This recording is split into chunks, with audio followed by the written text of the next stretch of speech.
ডিম এমন একটি জাতীয় খাবার যেটা প্রতিদিনই সবার ঘরে না হলেই নয়, ঠিক আমারও তেমন। আমার তো প্রতিদিনই ডিম লাগবেই, আর এটা না হলে চলেই না। তো ডিমের আমি একটা অন্যরকম রেসিপি নিয়ে হাজির হয়ে গেলাম। আশা করছি সবাই ফুল ভিডিওটার সঙ্গেই থাকবেন। এখানে আমি ডিমটা আগে থেকে সিদ্ধ করে নিয়েছি, আর এখানে রান্নার প্রস্তুতিটা চলছে।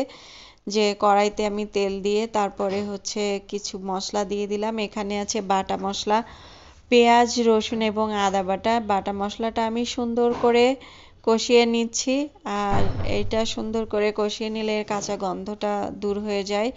তো এই তো সুন্দর করে কষানো হয়ে গেলে এর ভিতরে আমি দিয়ে দেব একটু শুকনা মরিচ এবং তেজপাতা। এটা দিয়ে আমি ভালো করে একটু নেড়েচেড়ে নিলাম। তারপরে এর ভিতরে আমি দিয়ে দিব গুঁড়া মশলা। গুঁড়া মশলাটা ছিল এখানে জিরার গুঁড়া, ধনিয়ার গুঁড়া, হলুদের গুঁড়া, পরিমাণ মতো লবণ এবং মরিচের গুঁড়া দিয়ে আমি একটু পানি দিয়ে ভালো করে মশলাটা আগে কষিয়ে নিব। দেখতেই পাচ্ছেন, কষিয়ে নিয়ে এর ভিতরে আমি আগে থেকে ভেজে রাখা ফুলকপি দিয়ে দিব।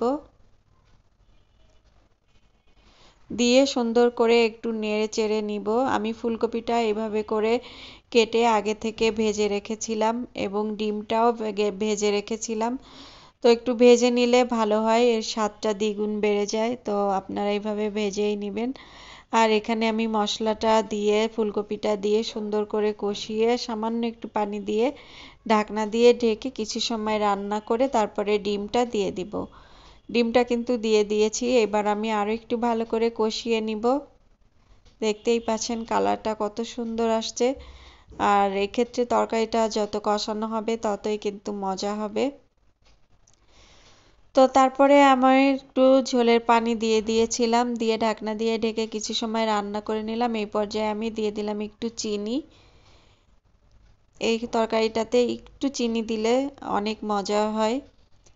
তারপরে আমি দিয়ে দিব এখানে জিরা, গরম মশলা ভেজে আমি গুঁড়ো করে রেখেছিলাম, ওই গুঁড়া মশলাটা দিয়ে দিব। এটা আমি নামানোর ঠিক আগেই দিচ্ছি।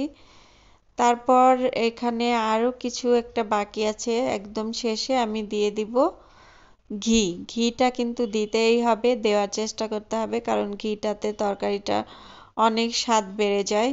তো দিয়ে আমি একটু নেড়ে চেড়ে নামিয়ে নিব। আমার রান্নাটা কিন্তু এই পর্যায়ে শেষ। আর কালারটা তো দেখতেই পাচ্ছেন কত সুন্দর হয়েছে। তা আমি এখানে এই যে নামিয়ে নিলাম। আর এটা দেখতে যতটা লোভনীয় হয়েছে, আলহামদুলিল্লাহ খেতেও অনেক মজা হয়েছিল। তো বাসায় আপনারা এভাবে ট্রাই করতে পারেন। আজকে এই পর্যন্তই। আল্লাহ হাফেজ।